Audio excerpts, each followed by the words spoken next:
Salut à tous mes chers petits camarades, aujourd'hui j'avais envie de vous parler d'un cinéaste imbibé de culture populaire, mais pas seulement.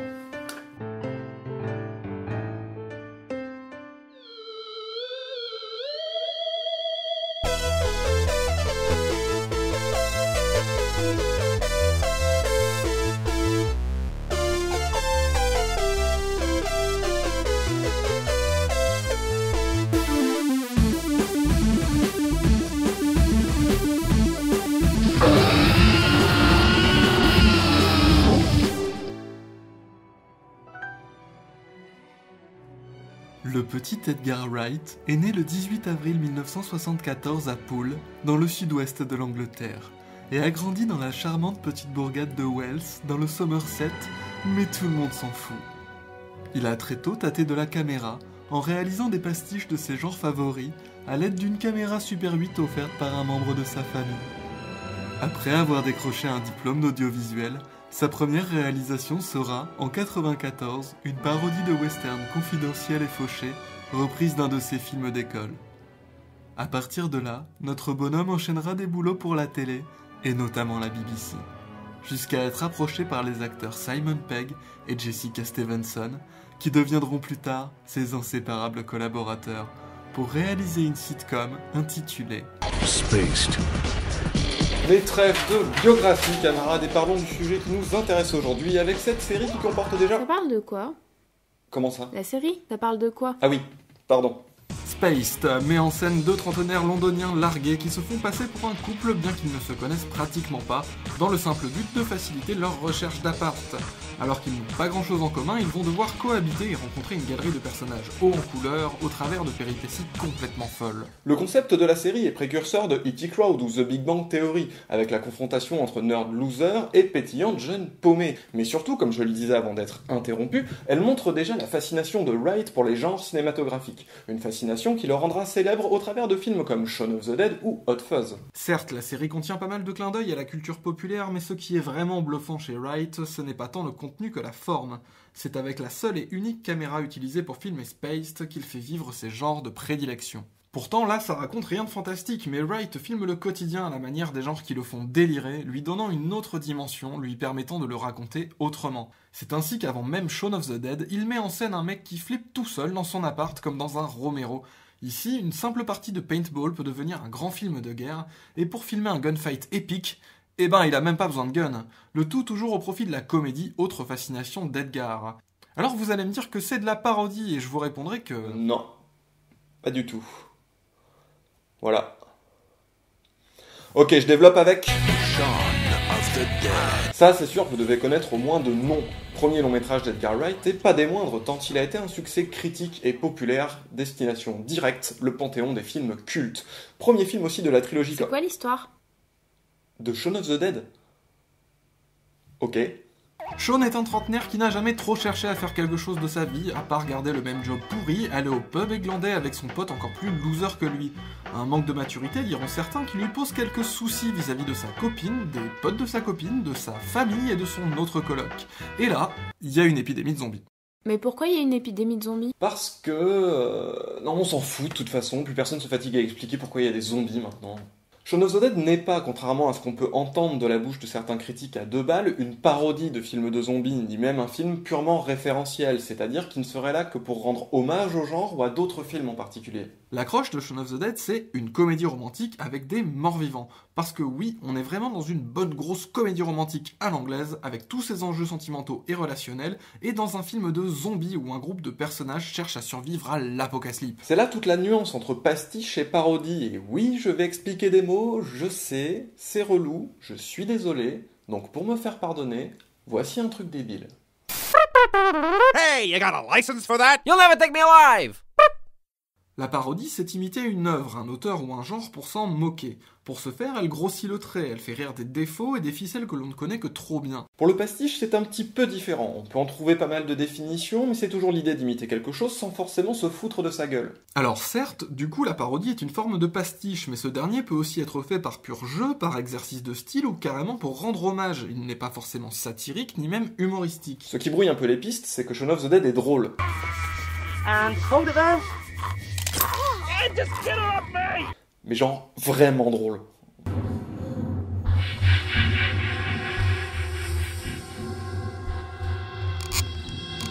Mais c'est drôle parce que c'est une comédie, pas parce que c'est une parodie. D'accord, certains gags jouent sur les poncifs du film de zombies en reprenant par exemple des plans classiques.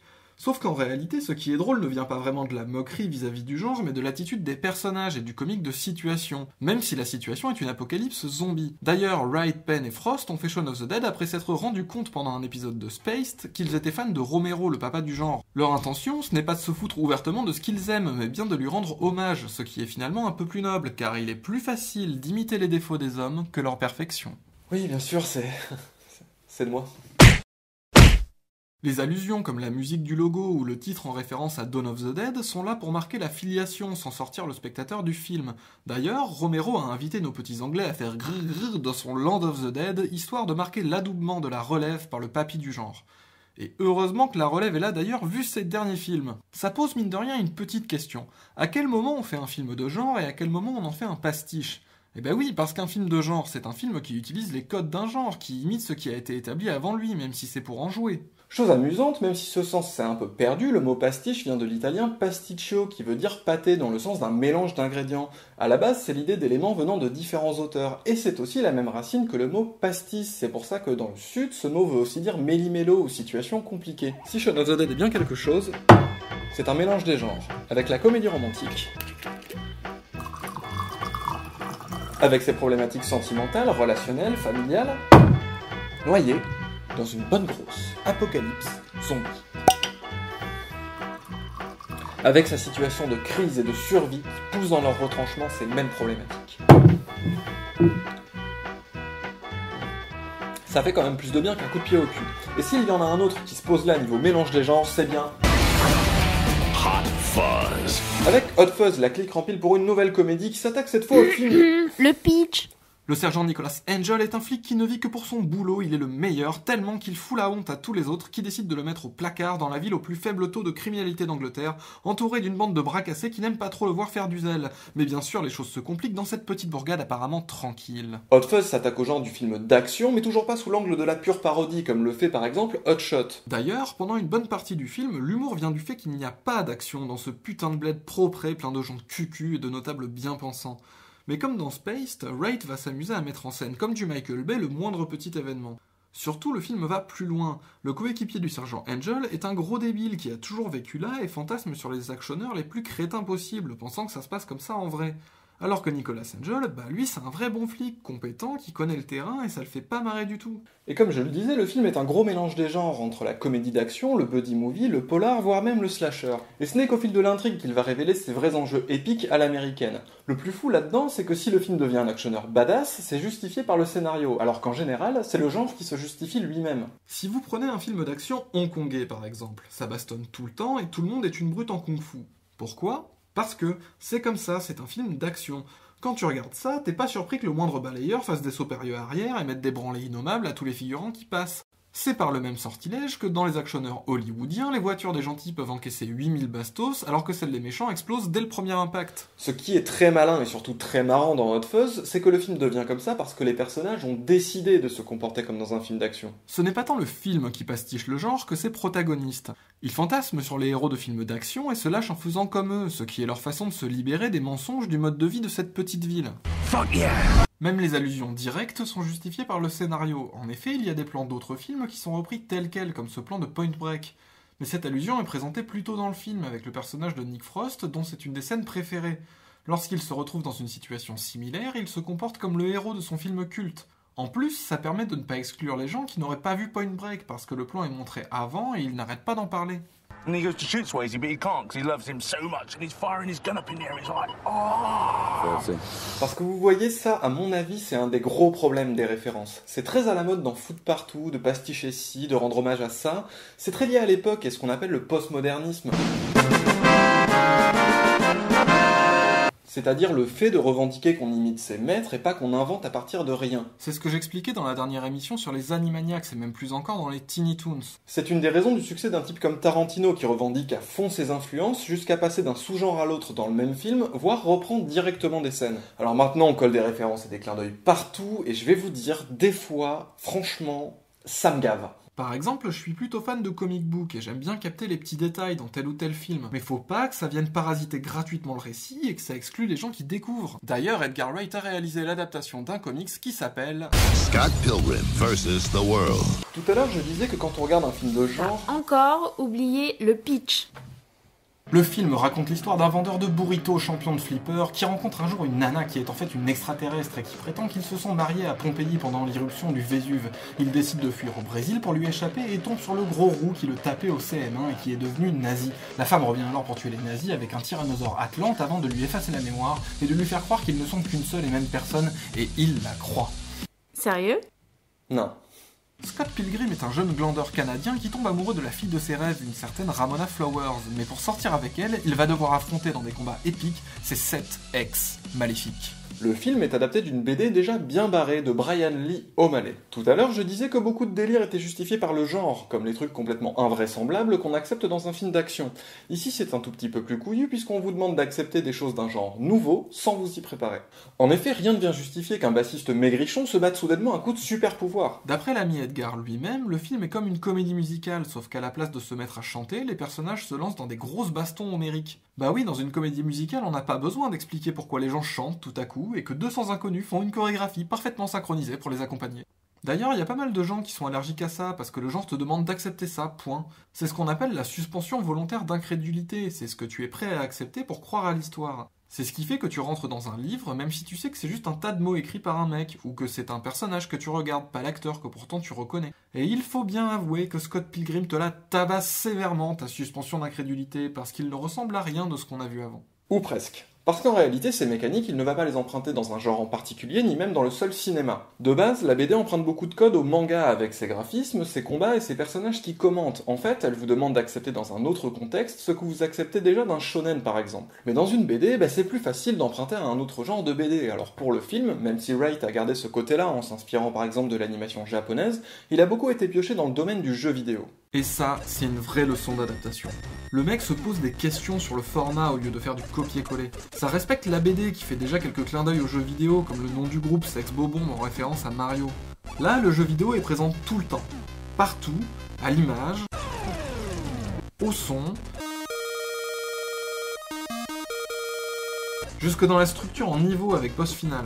En fait, pour réaliser un film d'un genre nouveau, il va piocher à droite à gauche des choses qu'on connaît déjà et se demande comment il peut les utiliser pour raconter son histoire. Parce que oui, les gros délires geeks, c'est bien, mais si c'est pour raconter une histoire, c'est mieux. Et là, il s'agit tout connement des problèmes sentimentaux d'un jeune mec, avec la métaphore de devoir affronter le passé de la fille qu'il aime, le poids des hommes qu'elle a aimés avant. Et ils représentent tous un type d'aventure, du beau sportif très con à l'expérience lesbienne, en passant par le mec qui la manipule et qu'elle n'arrive pas vraiment à faire sortir de sa vie. Ce qu'il prend au jeu vidéo, ce n'est pas que pour racoler du gamer. Le système de vie lui permet de recommencer différemment un moment de sa vie qu'il regrette. Les artefacts, dont les caractéristiques montrent quelles qualités personnelles il a développées et lui permettent ou non d'avancer. Mine de rien, c'est encore assez rare de penser les emprunts comme ça. Pas juste comme des clins d'œil ou du folklore, mais comme une nouvelle façon de raconter issue d'un autre genre ou d'un autre média. En tout cas, là, niveau pastis, on en est quand même à mélanger des ingrédients de genres différents, mais aussi de médias différents et... C'est peut-être un peu chargé pour certains, mais franchement, matez-moi ce Scott Pilgrim juste pour le nombre hallucinant d'idées de mise en scène à la seconde. Is Scott here? You know what? He just left. Le film a d'ailleurs pas été considéré comme une grosse réussite commerciale malgré une bonne image culte, et après ça, Edgar Wright est reparti finir sa trilogie Cornetto avec... The World's End. Pourquoi la trilogie Cornetto d'ailleurs? Eh bien en fait, à la base... Cette fois, ça parle de quoi? Non, c'est bon, il y a Allociné pour ça, on arrête là maintenant. La trilogie Cornetto, donc, parce que... Gary King est resté à 40 balais, le même petit con fêtard et branleur qu'il était au lycée. Désespérément nostalgique de cette période de sa vie, il convainc ses amis d'enfance aux vies bien rangées de revenir dans leur bled d'origine pour finir la tournée des bars qu'ils n'ont jamais réussi à terminer. Ils se rendent alors compte que des événements étranges se déroulent dans la vie. Le surnom trilogie Cornetto vient à la base d'une blague. Dans le premier film, Sean utilise une glace Cornetto, et on en retrouve une autre dans Hot Fuzz. Pour déconner, Edgar Wright a dit qu'il s'agissait là d'une trilogie en devenir, la trilogie des 3 saveurs Cornetto, référence à la trilogie des 3 couleurs de Krzysztof Kieślowski. 3 saveurs qui correspondent à chaque film. Goût fraise pour le gore dans Sean, le Cornetto nature bleue pour les flics de Hot Fuzz, et menthe pour le côté extraterrestre de la fin du monde. Mais il s'est vite rendu compte que sa blague n'était pas si idiote que ça. Même sans lien scénaristique, les 3 films ont la même approche, le choix d'un genre spécifique pour accompagner la comédie, et des thèmes similaires. Wright explique que contrairement à ce qu'on pourrait penser, ils ne choisissent pas d'abord le genre de film qu'ils vont réaliser, mais l'histoire. Le genre s'impose alors comme le meilleur pour la raconter. Il considère ces films, de son propre aveu, comme autant de chevaux de Troie, qui amènent par la comédie, l'horreur, l'action ou la science-fiction des thèmes fondamentaux. Des individus un peu paumés dans le collectif et face aux pressions sociales. Il ne fait pas l'apologie d'un jeunisme à la mode ou des adolescents tendances. Au contraire, il montre les dangers et la souffrance de ne pas vouloir grandir. Il trie le bon grain de livret. J'adore cette expression. Je sais pas pourquoi, c'est un peu comme mi-figue, mi-raisin. Mais aucun rapport avec la choucroute. Au travers de ces losers peu adaptés aux valeurs actuelles et somme toute assez peu performants dans une économie de marché, Wright critique notre monde. Ces personnages ne sont pas des révolutionnaires au point levé, des héros brandissant des drapeaux contre la société, mais des gens qui la remettent en question par leur simple inaptitude, leur incapacité à rentrer dans le moule comme autant de Gaston Lagaffe. The World's End a été conçu pour compléter ces thèmes, et représente littéralement sa métaphore en puisant dans des références telles que Invasion of the Body Snatchers.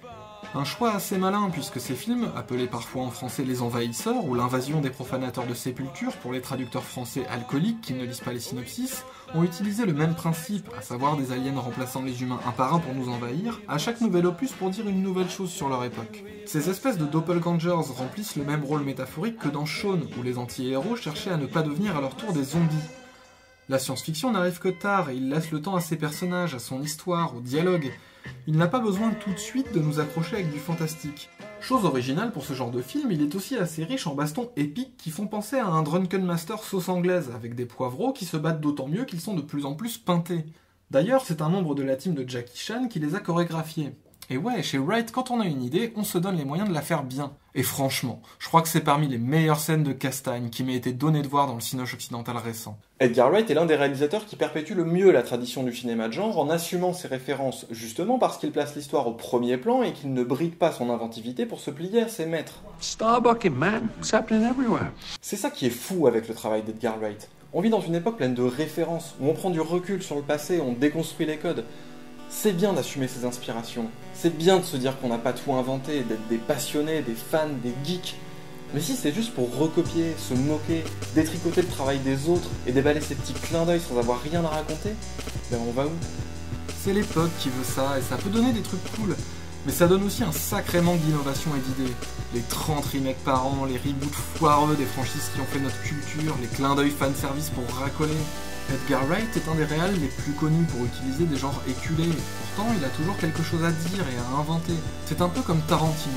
Même en s'inspirant ostensiblement de ses maîtres, il a un style bien à lui et sa mise en scène est extrêmement riche en nouvelles idées, au point qu'ils sont devenus eux-mêmes des références. Les films de Wright sont d'excellents films avant d'être d'excellents pastiches. Je pourrais encore en tartiner des caisses sur sa maîtrise du rythme, de la comédie, du cadrage et du montage. D'autres gens l'ont fait bien mieux que moi.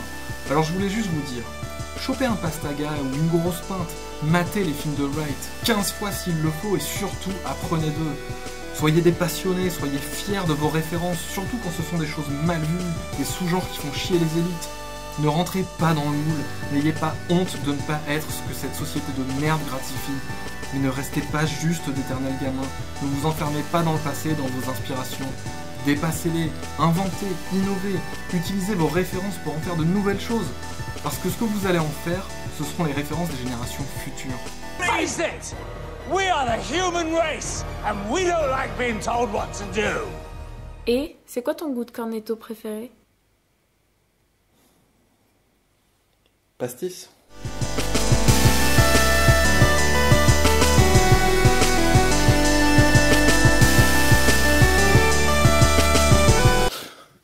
Au fait, je sais pas si vous saviez avec...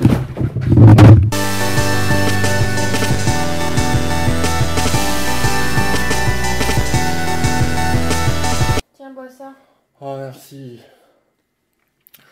Sinon, je sais pas si vous saviez, mais The World's End, le titre français, c'est le dernier pub avant la fin du monde. Ce qui est une référence au guide du voyageur intergalactique. Ce qui veut dire qu'en France, on a rajouté une référence anglaise à un film anglais, juste pour faire geek. Ce qui fait que du coup, sur une échelle de 1 à 10, les titres français, c'est de la merde. So fuck it.